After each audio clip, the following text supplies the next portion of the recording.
5 people wake up in a huge hall. None of them remember who they are or how they got here. They see a giant closed door. The people look around the room and notice something strange. What is it? These statuettes. They are hidden all over the room. There are 5 people in the room, but they find 6 statuettes.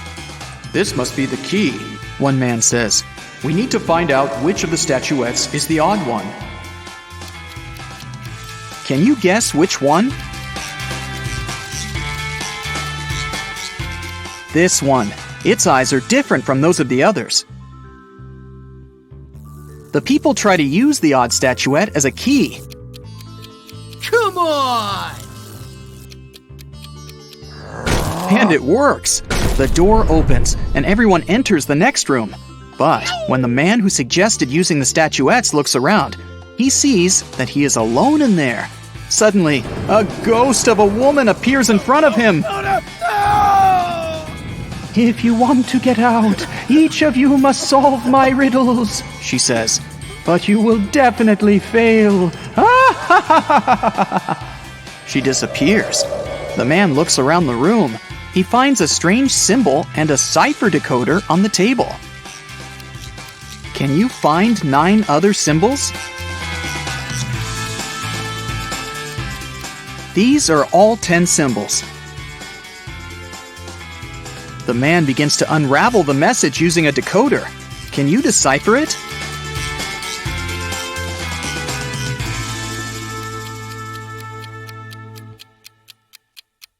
It says page 52.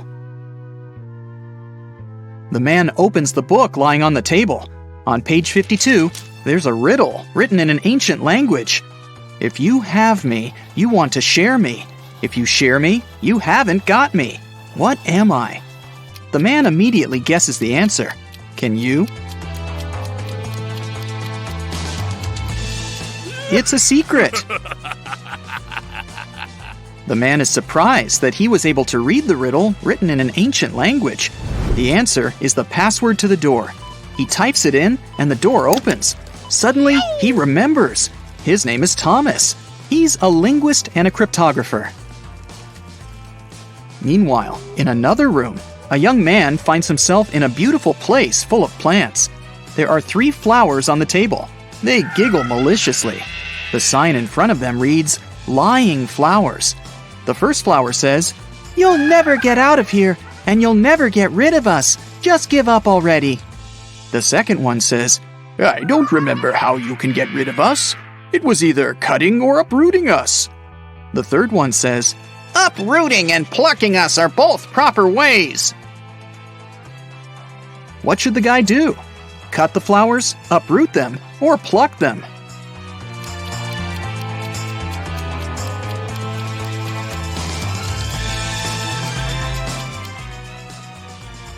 Pluck is the correct answer. These flowers only tell lies. So the conclusions we can draw from their words are these. 1. There is a way to get rid of them. 2. It is neither cutting nor uprooting. 3. And there's only one way to remove them. The only thing that remains is plucking. The guy plucks the flowers. He notices that glowing letters appear on their petals. The letters need to be put together to get the answer. What is it?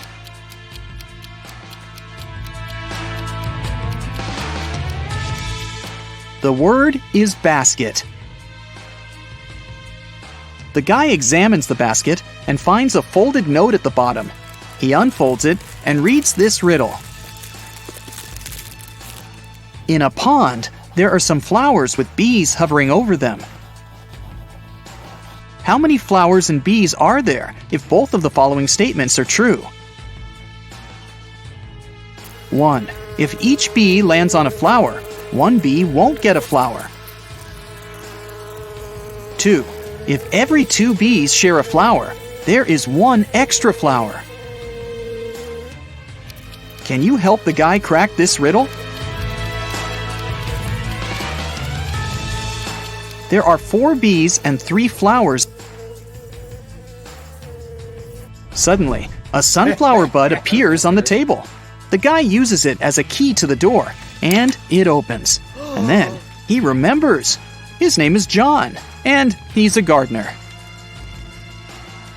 In another room, a girl finds herself surrounded by beautiful crystals and gemstones. On the wall, there's a board with the names and pictures of different gems. Some of the gems are the answers to these riddles. 1. Did you know that the queens and the kings of all times really enjoyed that pretty purple color of mine? 2. My name is like water. I'm as blue as the sea. Can you guess what I am and which picture is me? 3. Hey, I am from water as well. I'm seen in strings and found inside a shell. 4. You know me so well. Come on, be excited. I created the city where a wizard resided. 5. I sound like danger, but please don't be scared. I'm striped like a cat and named after its stare. Can you match the riddles and the gems?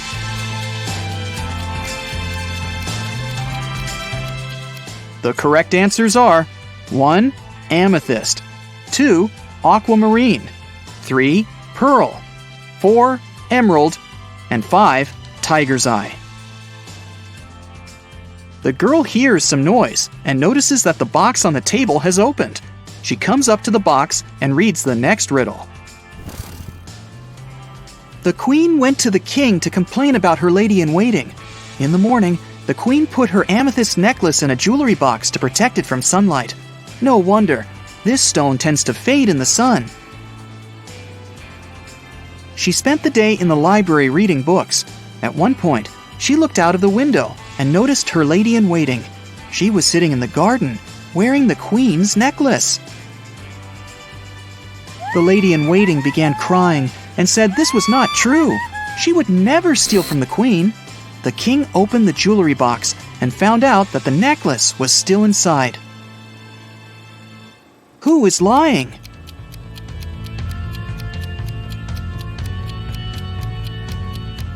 The girl soon realizes that the lady-in-waiting is the liar.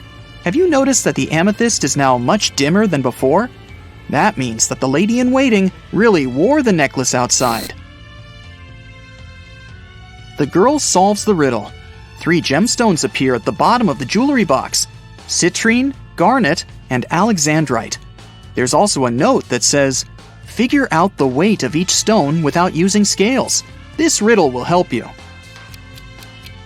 Can you figure out the weight of each stone? The citrine weighs 10 ounces, the garnet weighs 4 ounces, and the alexandrite weighs 2 ounces. Suddenly, the girl remembers. Her name is Melissa. She is a jeweler and collects crystals. In another room, a woman finds 6 glasses on the table. 3 of them are empty, and 3 are full of water. The woman sees a note. Move only 1 glass to make a row of alternately full and empty glasses. How can she do it?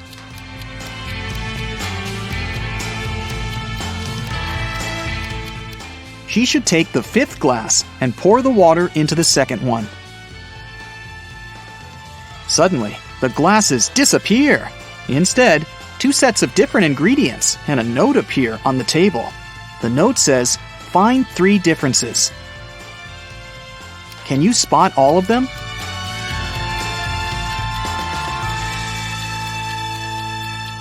These are the differences. The woman takes the ingredients and throws them into a cauldron, but something is missing. Shiny and beautiful, a werewolf's fear. We need to get more of it for our precious queen. Coins and mirrors, trays and tea sets, the nobles were buying while falling in debts. It's silver. The woman adds some silver and gets a potion that can melt the lock. When she opens the door, she remembers. Her name is Lauren, and she's a chemist. An elderly woman finds herself in this room.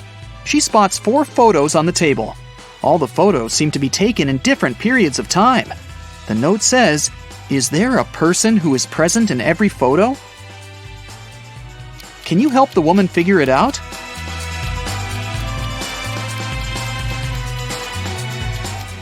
Here she is. Despite the signs of aging, you can see that this is the same woman. Look, she has this mole above her lip. A mirror appears in front of the elderly woman. Wait, is that her? The woman from the photos? The mirror shows her with a guy in a suit. He looks confused. There's a maid on the left and a bride on the right. "Don't listen to her. I'm your wife," says the bride. "You're lying. I'm his wife," the maid cries. Can you guess who is lying?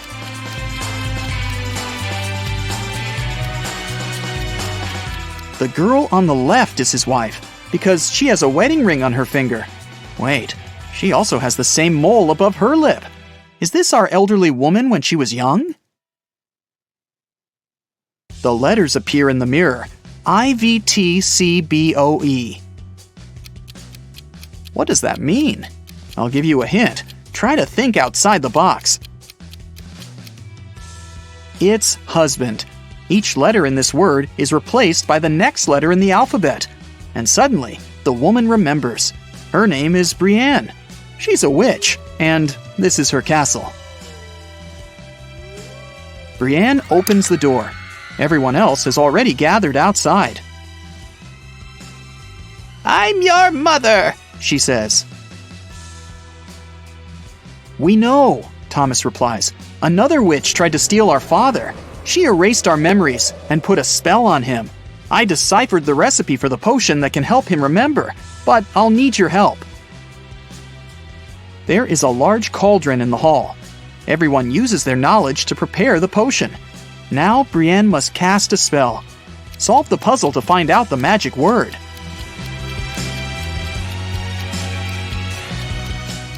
It's Memoria. The potion is ready. Suddenly, 3 doors appear in front of the family. Behind the first door, there's a hot desert, but there are some fruits on the trees growing there. The second door opens to the middle of the sea.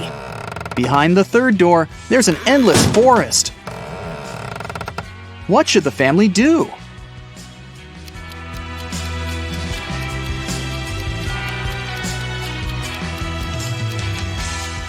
They should use the trees to make a raft and pick up the fruits so that they don't starve.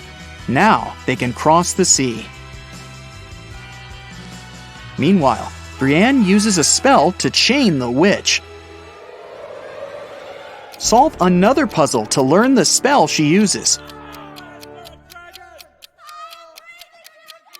It's Sigillum. Now the witch won't bother them anymore. The family leaves the castle and lives happily ever after. Will you be successful in life? Maybe. Actually, there's no easy path to success, and only a select few have what it takes to make it to the top. To find out whether or not you'll be among these fortunate ones, just click on that subscribe button and ring the notification bell to join the bright side of life. And let's get into it. For today's test, you'll have 10 questions. All you have to do is decide whether A, B, or C fits you best. Be sure to keep track of your answer choices so that you can find out your results at the end. So grab a pen and a piece of paper, and let's take a look at the first question. Question number 1. What time do you usually wake up? A. I'm an early bird, so definitely before 8 a.m. B. I'm somewhere between 8 a.m. and noon. C. I'm a night owl for sure, so my morning begins after 12 p.m.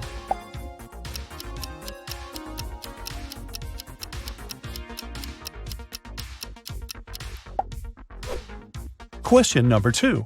Are you a confident person? A. Most of the time I'm pretty confident in myself and my abilities. B. I have difficulties just like everybody else, so it can change depending on the day. C. I'm self-conscious and awkward, but I'm working on finding harmony within myself.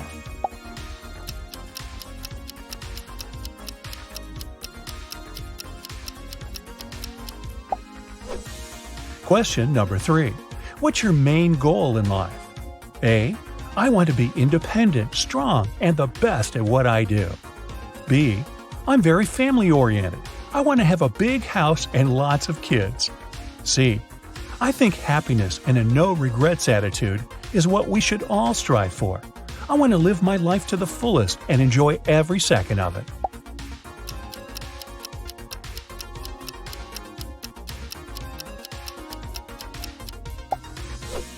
Question number 4. Are you a team player? A. Sure. Behind every successful person, there's a dream team that helped them get there, right? B. Doesn't matter to me.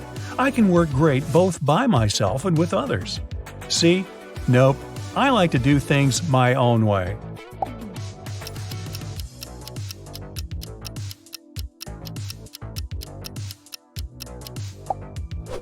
Question number 5.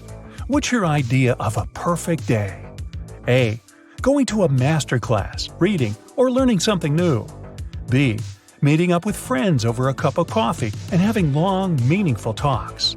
C. Staying in bed, eating, and binging on TV shows or movies.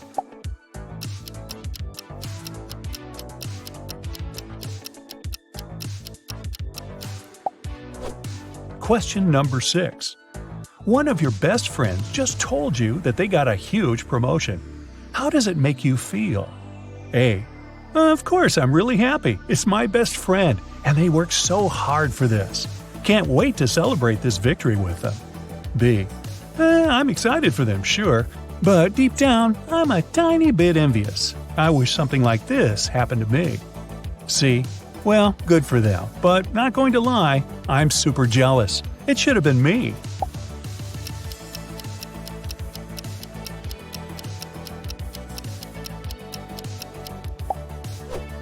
Question 7. You have a week to finish an especially important paper. What are you going to do? A. Get to work right away so that I can perfect every little detail. B. I'll put it off for a couple of days, but then pull myself together and get it done. C. Procrastinate is my middle name. I'm used to doing everything at the last minute.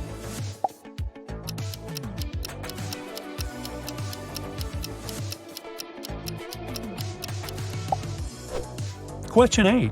What scares you the most? A. Losing control. B. Losing someone I love. C. Failure.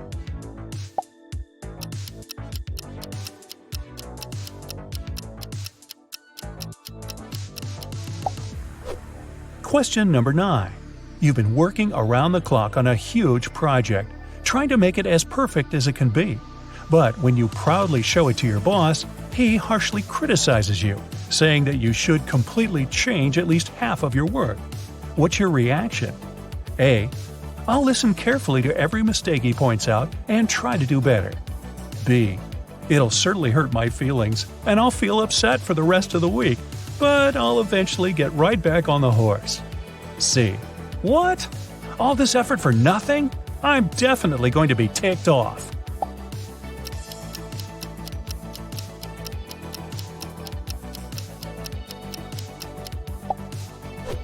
Question 10. Congrats! You've just won $1 million. What are you going to do with it? A. I'll invest the money in something I believe in, or use it to advance my career. B.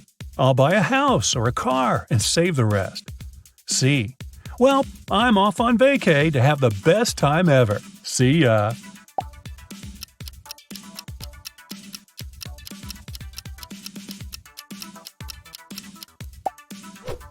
Alright, now it's time to count your A's, B's, and C's. Will you be successful in life?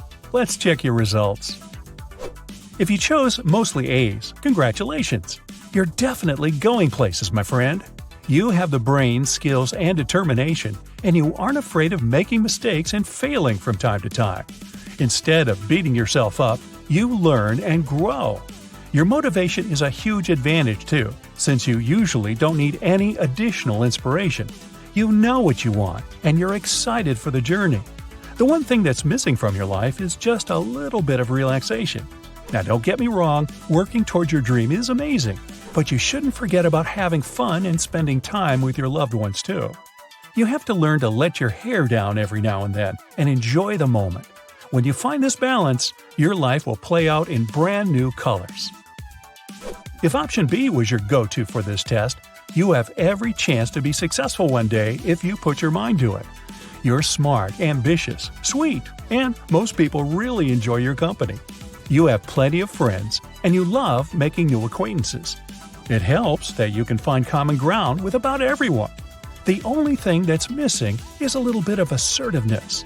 This doesn't mean you should just up and change your sweet nature, though, because being a good and understanding leader only gives you more points for being awesome.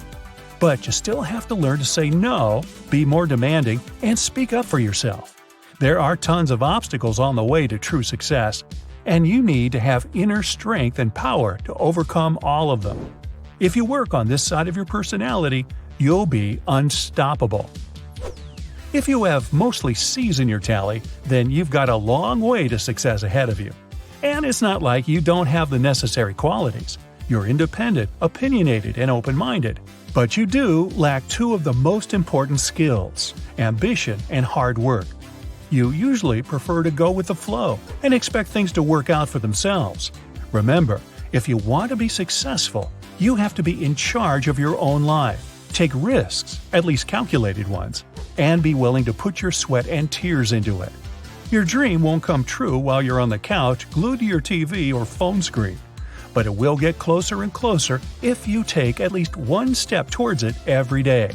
So don't waste all your amazing potential on unproductive activity. Start now, and one day you'll certainly be on the top of your game.